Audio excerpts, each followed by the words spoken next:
Hi hello ನಮಸ್ಕಾರ. ಎಲ್ಲರೂ ಹೇಗಿದ್ದೀರಾ? ಎಲ್ಲರೂ ಚೆನ್ನಾಗಿದ್ದೀರಾ ಅಂತ ಅನ್ಕೊತಾ ವ್ಲಾಗ್ನ ಸ್ಟಾರ್ಟ್ ಮಾಡ್ತಾ ಇದ್ದೀನಿ. ಇವತ್ತು ಅಮ್ಮನ ಮನೆಯಿಂದ ವಾಪಸ್ ಬೆಂಗಳೂರಿಗೆ ಹೋಗ್ತಾ ಇದ್ದೀನಿ.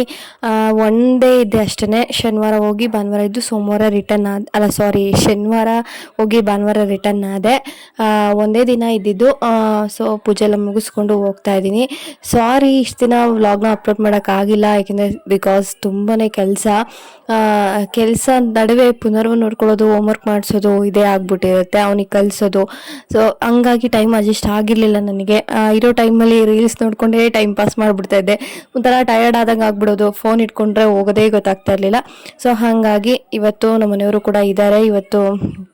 ಇವತ್ತು ಸಂಡೇ ಆಗಿರೋದ್ರಿಂದ ನಮ್ಮ ಮನೆಯವರು ಕೂಡ ಮನೇಲಿ ಇದ್ದಾರೆ. ಹಂಗಾಗಿ ನನ್ನ ಪಿಕಪ್ ಮಾಡೋಕ್ಕೆ ಬರ್ತೀನಿ ಅಂತ ಹೇಳಿದ್ದಾರೆ. ಈ ಏರಿಯಾ ಗೊತ್ತಾ? ಮಾದನಾಯಕನಹಳ್ಳಿ. ಇದು ಮಾದನಾಯಕನಹಳ್ಳಿ ಸುಮಾರು ವರ್ಷ ನಾವಿದ್ವಿ. ಸೊ ಹಾಗಾಗಿ ಈ ರೋಡೆಲ್ಲ ನಮಗೆ ಒಂಥರ ಪರಿಚಯ.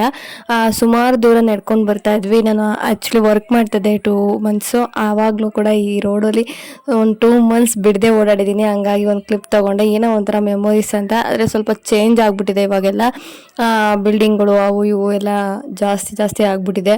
ಸ್ವಲ್ಪ ಟ್ರಾಫಿಕ್ ಅಂತ ಅನಿಸುತ್ತೆ ಈ ಕಡೆಯಿಂದನೇ. ನೀವು ಮಾದನಾಯಕನಹಳ್ಳಿ ಸ್ಟಾರ್ಟ್ ಆದಾಗಿಂದನೇ ತುಂಬ ವೆಹಿಕಲ್ ಇರುತ್ತೆ, ಅವಾಗ ಅಷ್ಟಿರಲಿಲ್ಲ. ಮಾದನಾಯಕನಹಳ್ಳಿ ಅಂತ ಅಂದ್ರೆ ಏನೋ ಒಂಥರ ನನಗೆ ಫೀಲ್. ಯಾಕೆಂದರೆ ನಾವು ಬದುಕು ಕಟ್ಕೊಂಡಿದ್ದಿಲ್ಲೇ. ನಮ್ಮ ಫ್ಯಾಮಿಲಿ ಎಲ್ಲ ಬಂದು ನೆಲೆಸಿದ್ದು ಫಸ್ಟು ಬೆಂಗಳೂರಲ್ಲಿ. ಇದೇ ಪ್ಲೇಸು ಅಂದರೆ ಕಡಿಮೆ ರೆಂಟೆಲ್ಲ ಇತ್ತು ಆಗ. ಒಳ್ಳೆ ಮನೆಗಳು ಕಡಿಮೆ ರೆಂಟಿಗೆ ಸಿಗ್ತಾಯಿದ್ದು. ಸೊ ಹಾಗಾಗಿ ಇಲ್ಲಿ ಬಂದು ನೆಲೆಸಿ ಆಮೇಲೆ ಒಂದು ಹಂತಕ್ಕೆ ಬಂದು ಮತ್ತೆ ಊರಿಗೆ ವಾಪಸ್ ಹೋಗಿ ಇವಾಗ ನಮ್ಮ ಲೈಫ್ ಚೆನ್ನಾಗಿದೆ ಅಂತಂದರೆ ಇಲ್ಲಿಂದನೇ ಸ್ಟಾರ್ಟ್ ಆಗಿದ್ದು. ಇನ್ನು ನವರಂಗಲ್ಲಿ ಸಿಗ್ನಲಿಂದ ಹಿಂದೆನೇ ಇಳಿಸ್ಬಿಟ್ರು. ನೋಡಿದ್ರೆ ಎಷ್ಟು ವೆಹಿಕಲ್ ಇದೆ, ರೋಡ್ ಕ್ರಾಸ್ ಮಾಡೋಕ್ಕೂ ಕೂಡ ಆಗ್ತಾಯಿಲ್ಲ. ನಂಗೆ ಭಯ. ನಮ್ಮ ಮನೆಯವ್ರು ಬಂದು ಅಷ್ಟೊಳಗೆ ನಾಚಿಕೆಯಕ್ಕವ. ಅಯ್ಯೋ ದೇವ್ರೆ, ನಿಮ್ಮ ಅಪ್ಪರೆ ಕೆಮ್ತಿದ್ದಾರೆ, ನಿನಗೆ ಬೇರೆ ನಾಚಿಕೆ ಆಗ್ತೈತೆ. ಏನು ಮಾಡೋದಪ್ಪ, ಪರವಾಗಿಲ್ಲ ಬಿಡು. ನೋಡು, ಅವರೇ ನೆನ್ನೆ ಕರ್ಕೊಂಬಂದಾರ ನಾಚಿಕೆ ಪಡ್ಕೊಳಕ್ಕೆ. ಇನ್ನು ಪುನರ್ವಂತೂ ಯಾಕೋ ಕಾಣೆ ಒಂದಿನ ಅವ್ರ ಅಪ್ಪನ ಬಿಟ್ಟಿದ್ದಕ್ಕೆ ಏನೋ ನಾಚ್ಕೋತಾ ಇದ್ದ, ಹೆಣ್ಮಗು ಥರ. ಏನೋ ಅವ್ರ ಅಪ್ಪನ ಕಂಡ್ರೆ ಏನೋ ಒಂಥರ ಅವನಿಗೆ ಖುಷಿ, ನಾಚಿಕೆ ಎಲ್ಲ ಒಟ್ಟೊಟ್ಟಿಗೆ ಬಂತಾಯಿತ್ತು. ಸೊ ಆಮೇಲೆ ಸ್ವಲ್ಪ ಸಮಾಧಾನ ಮಾಡಿ ಮುಂದೆ ಕರ್ಕೊಂಡ್ರು. ಬಾ ಮಗನೆ ಅಂತ ಹೇಳ್ಬಿಟ್ಟು, ಯಾವುದೋ ಹೋಟೆಲ್ ಇನಾಗ್ರೇಷನ್ ಇತ್ತು, ಅಲ್ಲಿ ಗೊಂಬೆಗಳೆಲ್ಲ ಬಂದಿದ್ದು ಅಂತ ಹೇಳ್ಬಿಟ್ಟು ತೋರ್ಸೋಕ್ಕೆ ನಿಂತಿದ್ರು. ಅಮ್ಮನ ಮನೆಯಿಂದ ಹೊರಟಿದ್ದು 7 ಗಂಟೆ, ಮನೆ ಬಿಟ್ಟಿದ್ದು 7 ಗಂಟೆ ಆಗಿತ್ತು. 7 ಗಂಟೆಯಿಂದ ಪಕ್ಕದೂರಿಗೆ ಬರಬೇಕು ನಾವು. ಏನಾದರೂ ಬಸ್ಸಿಗೆಲ್ಲ ಹೋಗ್ಬೇಕಂದ್ರೆ ಅಲ್ಲಿಂದ ಒಂದು ತಿಪ್ಟೂರಿಗೆ ಬಂದು ಅಲ್ಲಿಂದ 1 ಅವರ್ ಆಯಿತು. ನಾನು 8:45, 9 ಗಂಟೆಲಿ ಬೆಂಗಳೂರು ಗಾಡಿ ಹತ್ತಿದ್ದು. ಅಷ್ಟೊತ್ತಿಗೆ ತಿನ್ನೋಕ್ಕೂ ಆಗ್ತಾ ಇರಲಿಲ್ಲ. ಸೊ ಪುನರ್ವೋಗಿ ಮಾತ್ರ ಇಡ್ಲಿ ತಿನ್ನಿಸ್ಕೊಂಡು ಬಂದೆ. ನಾನು ಬರೋ ಅಷ್ಟರೊಳಗೆ 12:45 ಆಗಿತ್ತು, ನವರಂಗಕ್ಕೆ ಬರೋ ಅಷ್ಟರೊಳಗೆ. ಸೊ ಅಲ್ಲಿಂದ ಬಂದು ನನಗೆ ತುಂಬ ಹಸುವಾಗ್ಬಿಟ್ಟಿತ್ತು. ತುಂಬ ಅಂದರೆ ತುಂಬ ತಡ್ಕೊಳಕ್ಕೆ ಆಗ್ತಾ ಇರಲಿಲ್ಲ, ಅಷ್ಟು ಹಸುವಾಗಿತ್ತು. ಬಂದ ತಕ್ಷಣ ನನಗೆ ಹೊಳ್ದಿದ್ದೆ ಗೊಡ್ಗಾರ ರಾಗಿ ರೊಟ್ಟಿ. ನನಗೇನದು ಫೇವ್ರೇಟು. ರೊಟ್ಟಿ ಯಾವುದಾದ್ರೂ ಓಕೆ, ಅಕ್ಕಿ ಹಿಟ್ಟು ಖಾಲಿಯಾಗಿತ್ತು ಅಂತ ರಾಗಿ ರೊಟ್ಟಿ ಮಾಡಿದ್ದೆ. ಇನ್ನು ಗೊಡ್ಗಾರ ಫೇವ್ರೇಟು. ಸೊ ಹಾಗಾಗಿ ಬಂದ ತಕ್ಷಣ ಏನೋ ಒಂಥರ ಖಾರವಾಗಿ ತಿಂದು ರಿಲೀಫ್ ಮಾಡಬೇಕು ಅಂತ ಅನ್ನಿಸ್ತು. ಬಂದ ತಕ್ಷಣ ಕಿರಿಕಿರಿ ಮಾಡಿಕೊಂಡೆ, ರೊಟ್ಟಿ ಹಾಕಿ ತಿಂದು ಆಮೇಲೆ ಸಮಾಧಾನ ಮಾಡಿ 5 ಗಂಟೆಗೆ ಎದ್ದು ಆಮೇಲೆ ಪುನರ್ವನು ಹೋಮ್ವರ್ಕ್ ಮಾಡಿಸ್ತಾ ಇದ್ದೀನಿ. ಅವನಂತೂ ಯಾವತ್ತೂ ಹೋಮ್ವರ್ಕ್ ಮಿಸ್ ಮಾಡೋದೇ ಇಲ್ಲ. ಆ್ಯಕ್ಚುಲಿ ಊರಿಗೆ ಹೋಗೋದಿನಲ್ಲೇ ಬರೀತೀನಿ ಅಂತ ಹೇಳ್ತಿದ್ದ. ಟೈಮ್ ಆಗೋಗುತ್ತೆ ಕಂದ, ಬಂದು ಬರೆಯುವಂತೆ ಬಾ, ಸಂಡೇನೇ ಮತ್ತೆ ವಾಪಸ್ ಕರ್ಕೊಬರ್ತೀನಿ, ಮಂಡೇ ಅಲ್ವಾ ಸ್ಕೂಲ್ಗೆ ಹೋಗೋದು, ಸಂಡೇ ನೈಟ್ ಬರೆಯುವಂತೆ ಅಂತ ಹೇಳ್ಬಿಟ್ಟು ಕರ್ಕೊಂಬಂದಿದ್ದೆ. ಸೊ ಹಾಗಾಗಿ ಬರೀತಾ ಇದ್ದಾನೆ. ಇವನು ಓದೋ ವಿಷಯದಲ್ಲಿ ಅಥವಾ ರೂಪದಲ್ಲಿ ಎಲ್ಲ ನನ್ನನ್ನು ಹೋಲ್ತಾನೆ. ಆದರೆ ಕೆಲಸದಲ್ಲಿ ಮಾತ್ರ ಅವರಪ್ಪ ಎಷ್ಟೇ ಹೊತ್ತಾಗಲಿ ಅವತ್ತಿನ ಕೆಲಸ ಅವತ್ತೇ ಮುಗಿಸ್ಬೇಕು, ನೀಟಾಗಿರಬೇಕು ಕೆಲಸ ಅನ್ನೋ ಥರ ಇವನು. ಫುಲ್ಲು ವರ್ಕ್ ಅಷ್ಟೇ. ಅವ್ನಿಗೆ ಏನು ಕೆಲಸ ಇರುತ್ತೆ ಅವತ್ತಿನ ದಿನ ಮುಗಿಸೋವರೆಗೂ ಅವ್ನಿಗೆ ನಿದ್ದೆನೇ ಬರೋಲ್ಲ. ರಾತ್ರಿಯೆಲ್ಲ ಅಮ್ಮ ಹೋಮ್ವರ್ಕು ಅಂತಿರ್ತಾನೆ. ಕೆಲವೊಂದು ಟೈಮು ಸಂಜೆ ಹೊತ್ತು ಮಲಗಿಸಿರ್ತೀನಲ್ಲ, ಆವಾಗ ಎಚ್ಚರಿಕೆ ಆದಮೇಲೆ ಬೆಳ್ಕರ್ದಿದೆ ಅಂದ್ಕೊಂಡು ಅಮ್ಮ ಸ್ಕೂಲು ಅಂತ ಹೇಳ್ಬಿಟ್ಟು ಗೋಡೆಗೆ ಎದ್ದು ಓಡೋಗಿ ಹೊಡ್ಕೊಂಡಿರೋದಿದೆ. ಸ್ಕೂಲಿಗೆ ಹೋಗ್ಬೇಕಮ್ಮ ಅಂತ ಹೇಳ್ಬಿಟ್ಟು ಅಷ್ಟು ಅಡಿಕ್ಟ್ ಆಗಿದ್ದಾನೆ ಸ್ಕೂಲ್ಗೆ. ನಾನು ಹೇಳ್ತಾ ಇರ್ತೀನಿ, ಚಿನಿ ನೀನು ಆರಾಮಾಗಿರು, ನಾನು ಸ್ಕೂಲ್ಗೆ ಹೋಗುವಾಗ ಹೇಳ್ತೀನಿ, ಎಬ್ಬರಿಸ್ತೀನಿ ಅಂತ ಹೇಳ್ಬಿಟ್ಟು ನಾನೇ ಸಮಾಧಾನ ಮಾಡ್ತಿರ್ತೀನಿ. ಅಷ್ಟು ಏನೋ ಗೊತ್ತಿಲ್ಲ, ನಾನು ಸ್ಕೂಲ್ಗೆ ಹೋಗಬೇಕು, ಚೆನ್ನಾಗಿ ಓದಬೇಕು ಅನ್ನೋದು ಮೈಂಡಲ್ಲಿ ಇದೆ ಅವನಿಗೆ ಸಣ್ಣದಿಂದನೇ. ಚಿನಿ ನೋಡ ಒಂದೊಂದ್ಸಲ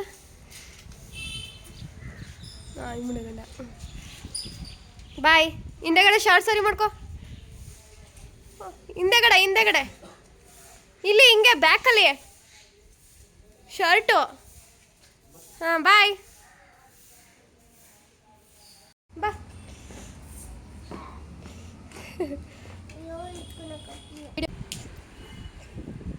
ಚಿಪ್ಪ ನೀರು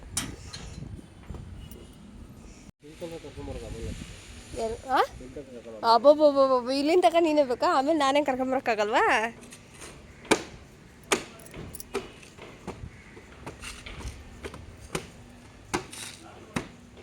ಓಕೆ ಆಮೇಲೆ ನಾನು ಕರ್ಕೊಂಬರಕ್ಕಲ್ಲ ಅಂತನಾ? ಚೆನ್ನಾಗಿದ್ದೀನಾ ಹಿಂಗೆ ಹೋಗ್ಬೋದಾ? ಅಯ್ಯೋ ಸಾಂಬಾರು ಮಾಡಿದ್ನಲ್ಲ ಅದು ಒರೆಸ್ಕೊಂಡು ಹೋಗ್ತೀನಿ.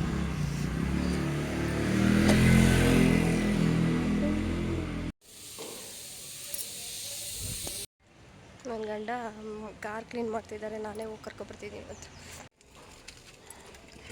ಚಿನ್ನಮ್ಮ ಏನಂತೀಯಾರು ಗೊತ್ತಾ ಪಪ್ಪ?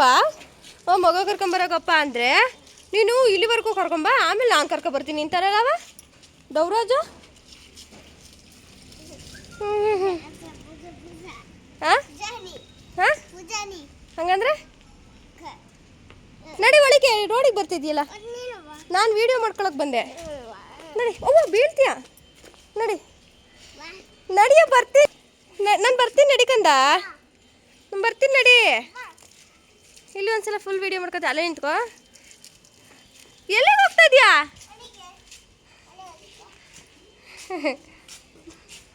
ಅಯ್ಯೋ ಅಯ್ಯೋ ತಟ್ಟಾಡ್ತೈತಲ್ಲಪ್ಪ, ಎನರ್ಜಿ ಕಡಿಮೆ ಆಗ್ಬಿಟ್ಟೈತೆ ಮಗಿಗೆ. ಚಿನಿ ಪೂರ್ತಿ ಖಾಲಿ ಮಾಡ್ದೆ ಲಂಚು. ಗುಡ್. ಏನು ಇವತ್ತು ಹೇಳ್ಕೊಟ್ಟಿದ್ದು 6 7? 5 6 ನಿಂಗೆ 5 ಬರುತ್ತಲ್ಲ, ಮೊನ್ನೆ ಹೋಮ್ವರ್ಕ್ ಮಾಡಿದ್ದಲ್ಲ. ಹಾಂ ಬರ್ದಾ? ಗುಡ್ ಅಂದ್ರಾ? 6 ಬರ್ದಾ? ಅದಕ್ಕೂ ಗುಡ್ ಅಂದ್ರಾ ಇಲ್ವಾ ಅಂದ್ರಾ? ಎಲ್ಲರೂ ಬರ್ದ, ನೀನೊಬ್ಬ ಮಾತ್ರ ಬರ್ದ? ಎಲ್ಲರೂ ಬರ್ದ್ರಾ? ಗುಡ್ ಬಾಯ್ ಆಗ್ಬಿಟ್ಟಿದ್ದಾರಲ್ಲ. ಬರೀ ಎಣಗಳ್ದು ನೋಡ್ತಿದ್ದೆ ಬೆಳಗಿಂದ. ಅಣ್ಣ ನೀನು ಮುಳುಗೋಯ್ದಲ್ಲ ಫೋನಲ್ಲಿ ಅವಾಗ. ಕತ್ತೆ ಬರ ಮಳೆ ಬದೈತೆ, ಹೊಳಿಕೋಗೋ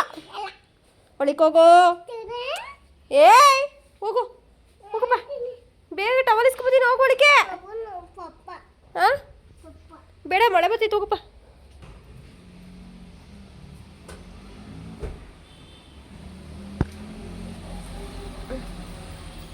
ಮಾಡಿದ್ದಾರೆ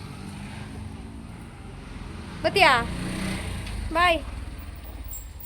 ಬಾಯ್ ಮಾಡಪ್ಪ. ಬರ್ಲಾ ಜೋಪನ? ಬಾಸ್ ಕೆಲ್ಸಕ್ಕೆ ಹೋದ್ರು. ಮಳೆ ಹಾಂ ಎಂತಲ್ಲೋ? ಹೌದಾ? ಏನೋಪ್ಪ ನನಗೆ ಗೊತ್ತಾಗಲ್ಲ. ಟಿವಿ ನೋಡ್ತೀಯಾ? ಹಾಕೊಡ್ಲಾ?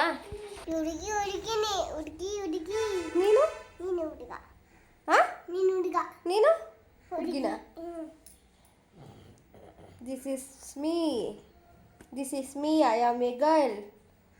You bye.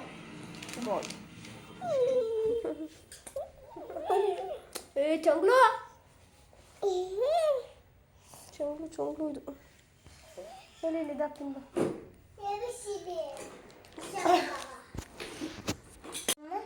ಗುಡ್. ನೀನೇನು ಬರೀತಿರೋದು?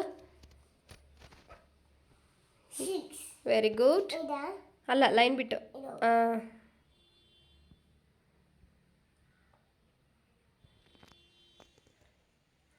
Very good.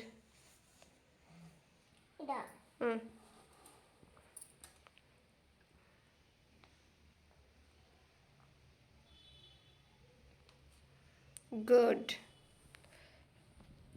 ಇದು ಸೆಕೆಂಡ್ ಡೇ ವ್ಲಾಗು. ಹಾಗೆ 6 ಕೊಟ್ಟಿದ್ರು ಇವತ್ತು ಹೋಮ್ವರ್ಕು. ದಿನ ಒಂದೊಂದು ಕಲಿಸ್ತಾ ಇರ್ತಾರೆ. ಸೊ ಹಾಗಾಗಿ ದಿನ ಒಂದೊಂದು ಬರೀತಾನೆ. ಎಷ್ಟು ನೀಟಾಗಿ ಬರೀತಾನೆ ಅನ್ನೋದು ನೀವು ಅಬ್ಸರ್ವ್ ಮಾಡ್ಬೋದು. ದೊಡ್ಡವ್ರ ಥರ ಚಿಕ್ಕದಾಗಿ ಎಷ್ಟು ನೀಟಾಗಿ ಬರೀತಾನೆ ಅಂತ. ಪುನರ್ ಹೋಮ್ವರ್ಕ್ ಎಲ್ಲ ಸಖತ್ತಾಗಿ ಮಾಡ್ತಾನೆ. ಅದೊಂದು ಖುಷಿ ನನಗೆ, ಹೇಳ್ಸ್ಕೊಳ್ಳೋದೇ ಇಲ್ಲ. ಇನ್ನು ನೆಕ್ಸ್ಟ್ ಡೇಯಿಂದ ವ್ಲಾಗ್ನ ಕಂಟಿನ್ಯೂ ಮಾಡ್ತಾ ಇದ್ದೀನಿ. ಅದೇ ನಾನು ಹೇಳೋದಲ್ಲ, ನನಗೆ ಟೈಮ್ ಅಡ್ಜಸ್ಟ್ ಆಗಿರಲಿಲ್ಲ, ಹಂಗಾಗಿ ಸಣ್ಣ ಕ್ಲಿಪ್ನ ಆ್ಯಡ್ ಮಾಡ್ಕೊತಾ ಹೋಗಿದ್ದೀನಿ. ದಯವಿಟ್ಟು ಕ್ಷಮೆ ಇಲ್ಲಿ. ನೆಕ್ಸ್ಟಿಂದ ಏನೇ ಕಷ್ಟ ಆದರೂ ಪರವಾಗಿಲ್ಲ ಮಾಡ್ತೀನಿ. ನಾವು ಸ್ಕೂಲಿಗೆ ಬಿಡೋಣ ಅಂತ ಹೊರಟಿದ್ವಿ. ಸೊ ಟೈಮ್ ಆಗೋಯ್ತು, ತುಂಬ ತಲೆನೋವು ಬೇರೆ. ಏನಾರು ಬಾಯ್ ಮಾಡು. ಹಾಯ್ ಹಾಯ್ ಮಾಡು, ಹಾಯ್ ಮಾಡುತ್ತೀನಿ. ಹಾಯ್ ನೀಟಾಗಿ ಮಾಡು. ಹಾಯ್ ಜೈ ಹೇಳು. ಕರ್ಮನೂ ಮಾಡಿಲ್ಲ, ಕುರ್ಮನೂ ಮಾಡಿಲ್ಲ.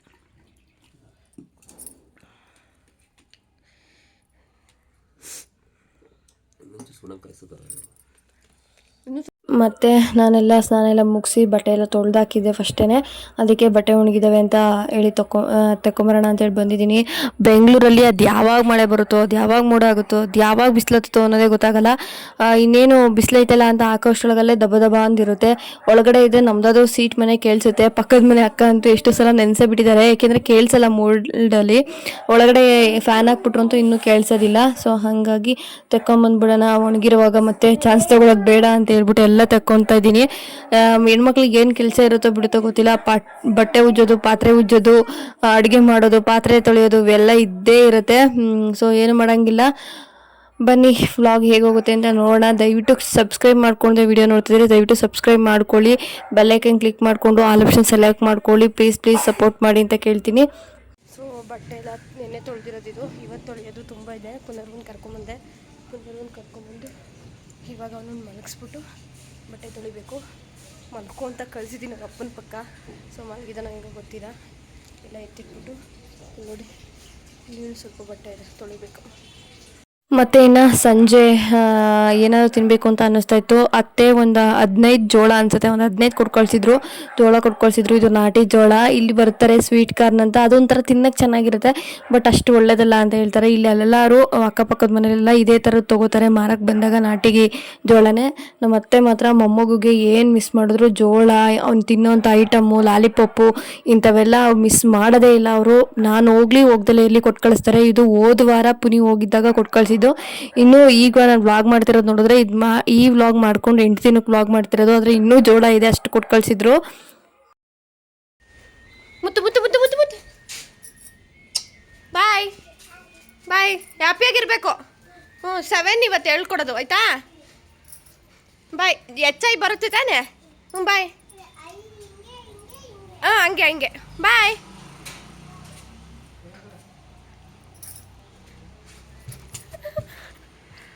ಬಾಯ್ ಕಂದ.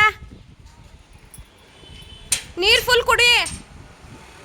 ಇನ್ನು ಸ್ಕೂಲಿಗೆ ಬಿಟ್ಟು ಬಂದು ನಾವು ತಿಂಡಿ ಮಾಡ್ತಾ ಇದ್ದೀವಿ. ಬಿಸಿ ಬಿಸಿ ದೋಸೆ ಹಾಕ್ಕೊಡ್ತಾ ಇದ್ದೀನಿ. ನಾನು ಹೆಂಗೆ ಅಂತಂದರೆ, ನಾನು ಬಿಸಿ ತಿಂತೀನೋ ಇಲ್ವೋ ಗೊತ್ತಿಲ್ಲ, ನನ್ನ ಗಂಡ ಬಿಸಿ ಚೆನ್ನಾಗಿ ತಿನ್ನಬೇಕು ಅನ್ನೋ ಆಸೆ ನನಗೆ. ಅದೊಂಥರ ಕೆಟ್ಟ ಚಟ ಅಂತಲೇ ಹೇಳ್ಬೋದು. ಏಕೆಂದರೆ ನಮ್ಮನೆಯವ್ರಿಗೆ ಇಷ್ಟ ಆಗಲ್ಲ ಅದು. ಅವರಿಗೇನು, ಅವರು ಎಷ್ಟು ತಿಂತಾರೋ ಅಷ್ಟು ತಿನ್ನೋಕ್ಕೆ ಆರಾಮಾಗಿ ಬಿಟ್ಬಿಡ್ಬೇಕು. ಅದ್ರ ಬದಲು ತಿನ್ನು ಅಂತ ಇದು ಮಾಡ್ಕೊಂಡು ಹಾಕಿದ್ರೆ ಅವ್ರಿಗೆ ಇರಿಟೇಟ್ ಆಗುತ್ತೆ. ನನಗೇನಂತಂದರೆ ನನ್ನ ಗಂಡ ಹೊಟ್ಟೆ ತುಂಬ ತಿನ್ಬೇಕು ಅಷ್ಟೇ, ಇಷ್ಟಪಟ್ಟು ತಿನ್ನಬೇಕು ಅಂತ ನಾನು. ಸೊ ಹಿಂಗೆ ಎಷ್ಟೋ ಸಲ ಊಟದ ವಿಷಯಕ್ಕೆ ಕಿತ್ತಾಡಿದ್ದೀವಿ. ತಿನ್ನಲ್ಲ ಬೆವರ್ಸಿ ನೀನು ಅಂತ ಎಲ್ಲ ಬೈತಾ ಇರ್ತೀನಿ ನಾನು ಒಂದೊಂದ್ಸಲ. ಸೊ ರಾತ್ರಿ ಎಗ್ ರೈಸ್ ಮಾಡಿದ್ದೆ. ಎಗ್ ರೈಸು ಸ್ವಲ್ಪ ಮಿಕ್ಬಿಟ್ಟಿತ್ತು, ಸಖತ್ತಾಗಿತ್ತು. ಎಗ್ ರೈಸು ಸಿಂಪಲಾಗಿ ಮಾಡಿದ್ದೆ. ಅದಕ್ಕೆ ಅದನ್ನು ವೇಸ್ಟ್ ಮಾಡೋ ಮನಸ್ಸಿಲ್ದಲೆ, ಅಂದರೆ ವೇಸ್ಟ್ ಆಗಿ ಹೋಗ್ಬಿಡುತ್ತಲ್ಲ ಇಷ್ಟು ಚೆನ್ನಾಗಿರೋದು ಅಂತ ಹೇಳ್ಬಿಟ್ಟು ನಾನು 2 ದೋಸೆ ಹಾಕ್ಕೊಂಡು ಎಗ್ ರೈಸು ಕೂಡ ಹಾಕ್ಕೊಂಡು ತಿಂತಾಯಿದ್ದೀನಿ. ಹಿಂಗೇ ಪ್ರೀತಿ ಇರಬೇಕು ನಿಜ, ಆದರೆ ಅತಿಯಾದ ಪ್ರೀತಿ ಇನ್ನೊಬ್ಬರಿಗೆ ಕಾಟ ಆಗಬಾರ್ದು. ನಾನು ಸ್ವಲ್ಪ ಅದೇ ಥರ ಪೊಸೆಸಿವ್ ಆಗೋದು, ಬೇಗ ನನ್ನದೇ ಮಾತು ಕೇಳಬೇಕು, ತಿನ್ನಬೇಕು ಅನ್ನೋ ಥರ ಪೊಸೆಸಿವ್ ಜಾಸ್ತಿ ನಾನು. ಆದರೂ ನನ್ನ ಗಂಡ ಅದು ಪಾಪ ತಡ್ಕೊಂಡು ನನ್ನ ಜೊತೆ ಜೀವನ ಮಾಡ್ತೈತೆ. ಒಂದೊಂದ್ಸಲ ಚೈಲ್ಡ್ ಥರ ಆಡ್ತೀನಿ. ಅದನ್ನೆಲ್ಲ ಅಡ್ಜಸ್ಟ್ ಮಾಡ್ಕೊಂಡಿದ್ದೆ ನಮ್ಮ ಯಜಮಾನ್ರು. ಈಗ ಅಣ್ಣವ್ರು ಬಂದಿದ್ರು. ಇದು ನೆಕ್ಸ್ಟ್ ಡೇ ವ್ಲಾಗು. ಅಣ್ಣವ್ರು ಬಂದಿದ್ರು, ಹಂಗಾಗಿ ತಿಂಡಿ ಎಲ್ಲ ಮುಗಿಸಿ ನಮ್ಮ ಪಾತ್ರೆ ತೊಳೆಯೋಣ ಅಂತ ಹೇಳ್ಬಿಟ್ಟು ಆಚೆ ಹಾಕ್ತಾಯಿದ್ದೆ. ಅಷ್ಟೊತ್ತಿಗೆ ಸೌಂಡ್ ಕೇಳಿಸ್ತು. ಪುನರ್ವಿಗೆ ಇವಾಗ ಫ್ರೂಟ್ಸ್ ಇರಲೇಬೇಕು. ಏನಂತ ಅಂದರೆ ಅವನು ಮೊದಲೇ ಊಟ ತಿಂಡಿ ಸರಿಯಾಗಿ ಮಾಡೋದಿಲ್ಲ. ಅಂಥದ್ರಲ್ಲಿ ಸೈಡಿಗೆ ಏನಾದರೂ ಫ್ರೂಟ್ಸ್ ಹಾಕಿ ಕಳಿಸಿದ್ರೆ ಲಂಚಲ್ಲಿ ಒಂದ್ಸಲ ಫ್ರೂಟ್ಸು ಒಂದ್ಸಲ ಅನ್ನ ಈ ಥರನಾದರೂ ತಿಂತಾನೆ ಅಂತ ಹೇಳ್ಬಿಟ್ಟು ದಿನ ಫ್ರೂಟ್ಸು ಏನಾದರೂ ಹಾಕಿಟ್ಟಿರ್ತೀನಿ. ಫ್ರೂಟ್ಸ್ ಹಾಕಿ ದಿನ ನೀಟಾಗೆಲ್ಲ ತಿಂದ್ಕೊಂಡು ಖಾಲಿ ಮಾಡ್ಕೊಂಬರ್ತಾನೆ. ಅಂದರೆ ಫ್ರೂಟ್ಸ್ ಅಂದರೆ ಅನ್ನ ಅರ್ಧ ಹಾಕಿ ಫ್ರೂಟ್ಸ್ ಅರ್ಧ ಹಾಕಿರ್ತೀನಿ. ಫ್ರೂಟ್ಸ್ ಇಲ್ಲ ಅಂದರೆ ದಿನ ಸ್ವಲ್ಪ ಜಾಸ್ತಿ ಕ್ವಾಂಟಿಟಿಲಿ ಲಂಚ್ ಹಾಕಿರ್ತೀನಿ. ಅವನಿಗೆ ಗೊತ್ತಾಗುತ್ತೆ, ಹಂಗಾಗಿ ಅಚ್ಚಕಟ್ಟಾಗಿ ತಿಂದ್ಕೊಂಬರ್ತಾನೆ. ಬೇಜಾರು ಮಾಡ್ಕೊತಾನೆ. ಇಲ್ಲಾಂದರೆ ಬೆಳಗ್ಗೆ ಹಾಕಿದ್ದು 9 ಗಂಟೆಲಿ ಹಾಕಿದ್ದು 11 ಗಂಟೆಲಿ ತಿನ್ನೋಕೆ ಹೋದರೆ ನಾವು ಬಿಸಿ ತಿನ್ಸಿದ್ರೆ ತಿನ್ನಲ್ಲ ಮಕ್ಕಳು. ಮತ್ತಿನ್ನು ಬಾಕ್ಸಲ್ಲೆಲ್ಲ ಅವ್ರ ಹಿಂಸೆಗೋಸ್ಕರ ತಿಂದು ಬಂದಿರ್ತಾನೆ. ಸ್ಕೂಲಲ್ಲಿ ತಿನ್ನಲೇಬೇಕು ಅಂತ ಹೇಳ್ಬಿಟ್ಟು ಹೇಳ್ತಾರಲ್ಲ ಆಯಾ ಆಂಟಿರಲ್ಲ, ಹಂಗಾಗಿ ತಿಂದಿರ್ತಾನೆ ಅಂತ ಹೇಳ್ಬಿಟ್ಟು ನನಗೆ ಆ ವಿಷಯದಲ್ಲೆಲ್ಲ ಹೊಟ್ಟೆ ಉರಿಯುತ್ತೆ. ಅಪ್ಪ ಮಗ ನೀಟಾಗಿ ತೃಪ್ತಿಯಾಗಿ ಇಷ್ಟಪಟ್ಟು ತಿನ್ನಬೇಕು ಅನ್ನೋ ಇದು ನಾನು. ಹಂಗಾಗಿ ಹಣ್ಣು ತೊಗೋತೀನಿ ಯಾವಾಗಲೂ ಅಷ್ಟೇ. ನಾನು ತಿಂತೀನೋ ಇಲ್ವೋ ಗೊತ್ತಿಲ್ಲ, ಅಪ್ಪ ಮಗುಗೆ ಮಾತ್ರ ಹಣ್ಣು ತಿನ್ನಿಸ್ತೀನಿ. ಡೈಲಿ ಬಾಕ್ಸಿಗೆ ಹಾಕಿ ಕಳಿಸ್ತೀನಿ ಇಬ್ರಿಗೂ ಕೂಡ. ಸೊ ಹಾಗಾಗಿ ಇವತ್ತು ತೊಗೊಳ್ಳೋಣ ಅಂತೇಳಿ ತೊಗೊತಿದ್ದೆ. ಸ್ವಲ್ಪ ಚೆನ್ನಾಗಿರಲಿಲ್ಲ ಅಂತ ಹೇಳ್ಬಿಟ್ಟು 2 ಆಪಲ್ ಎಕ್ಸ್ಟ್ರಾ ಹಾಕಿದ್ದಾರೆ. ಇವತ್ತು ಯಾಕೋ ಬಾಡೋಗ್ಬಿಟ್ಟಿತ್ತು ಪೊಮಗ್ರನೇಟ್ ಎಲ್ಲ. ಸೊ ಹಾಗಾಗಿ 2 ಆಪಲ್ ಹಾಕ್ತಿದ್ದಾರೆ. ಸ್ಟ್ರಾಬೆರಿ ಗಿಡ ನಾವೆಲ್ಲಿ ನೆಡೋಕ್ಕಾಗುತ್ತೆ, ಅದು ಬೇರೆ ದೇಶದಲ್ಲಿ ಬೆಳೆಯೋದು.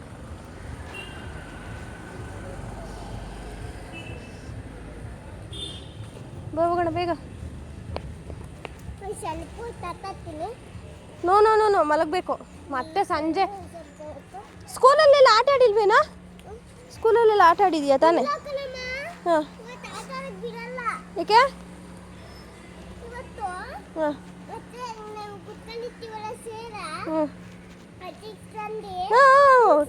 ರೀಲ್ಸ್ ಮಾಡಿದ್ದಾರೆ ಒಂದು. ಹೌದಾ ಹೌದಾ ಹೌದಾ ಸರಿ, ಒಂದು 10 ನಿಮಿಷ ಆಟ ಆಡ್ಬೇಕು ಅಷ್ಟೇ, ಆಮೇಲೆ ಮಲಗಿಬಿಡ್ಬೇಕು. ಓಕೆ.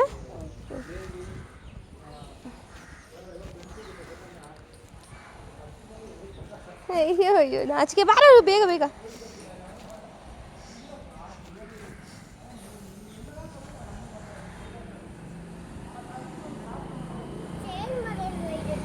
ಚೇಂಜ್ ಮಾಡ್ತೀನಿ. ಹಾಂ ಮಾಡ್ತೀನಿ ಚೇಂಜ್ ಮಾಡ್ತೀನಿ.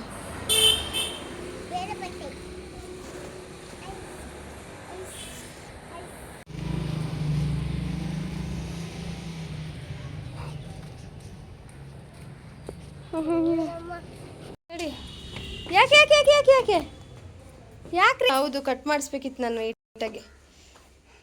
ಓಹೋ, ನೀವೇ ಬಿಚ್ತೀರಾ? ಅಯ್ಯೋ ನಗದ್ ನೋಡಪ್ಪ ನೀನು. ಯಾಕೆ? ಹಾಂ, ಅದು ಫುಲ್ ಏನು ಗೊತ್ತಾ, ಫುಲ್ ಇದು ಮಾಡಿದ್ರೆ ಕಟ್ ಮಾಡಿದ್ರೆ ಒಂದು ಚೆನ್ನಾಗಿ ಕಾಣಲ್ಲ ಅಂತ ಹಂಗೆ ಮಾಡಿಸಿದಾರೆ ಅವರಪ್ಪ. ಬಾರೋ ಬಿಚ್ತೀನಿ, ಕುತ್ಕೊ, ನಾನು ಬಿಚ್ತೀನಿ. ನೀನೇ ಬಿಚ್ಕತ್ತೀಯಾ? ಅಯ್ಯೋ ಮುಗಿ ಕೊರ್ದ್ಬಿಟ್ಟಿತ್ತಲ್ಲಪ್ಪ. ಆಯ್ತಾ ಅಡುಗೆ ಕೆಲಸ ಎಲ್ಲ? ಏನು ಅಡುಗೆ ಮಾಡಿದ್ರೆ? ಹಾಂ ಹಾಂ, ನೀವು ಕಡುಬು ಕೊಟ್ಟಿರೋದು ಅವತ್ತು ರಾತ್ರಿನೇ ಅರ್ಧ ತಿಂದು ಮಲಗ್ದ. ಬಿಸ್ಸಮ್ಮ ಬಿಚ್ಚ ಇಷ್ಟ ಆಯಿತು ನನ್ನ ಮಗಿಗದು. ಓ ಮೈ ಗಾಡ್, 3 days ವ್ಲಾಗ್ನ ಕಂಟಿನ್ಯೂಸ್ ಆಗಿ ಹಾಕಿದ್ದೀನಿ. ದಯವಿಟ್ಟು ಬೇಜಾರು ಮಾಡ್ಕೊಬೇಡಿ. ಮುಂದೆ ವ್ಲಾಗ್ನ ನೀಟಾಗಿ ಮಾಡ್ತೀನಿ ಅಂತ ಹೇಳ್ತಾ ಈ ವ್ಲಾಗ್ನ ಇಲ್ಲಿಗೆ ಎಂಡ್ ಮಾಡ್ತಾಯಿದ್ದೀನಿ. ಇಷ್ಟ ಆದರೆ ಗೊತ್ತಲ್ಲ, ಲೈಕು, ಶೇರು, ಕಮೆಂಟು, ಸಬ್ಸ್ಕ್ರೈಬು ಎಲ್ಲನೂ ಮಾಡಿ. ಹಾಗೆ ನಿಮ್ಮ ಅಭಿಪ್ರಾಯಗಳನ್ನ ಕಮೆಂಟ್ ಸೆಕ್ಷನಲ್ಲಿ ತಿಳಿಸಿ ಅಂತ ಹೇಳ್ತಾ ಟೇಕ್ ಕೇರ್, ಬಾಯ್. ಸಿಗ್ತೀನಿ ಮುಂದಿನ ವ್ಲಾಗ್ನೊಂದಿಗೆ.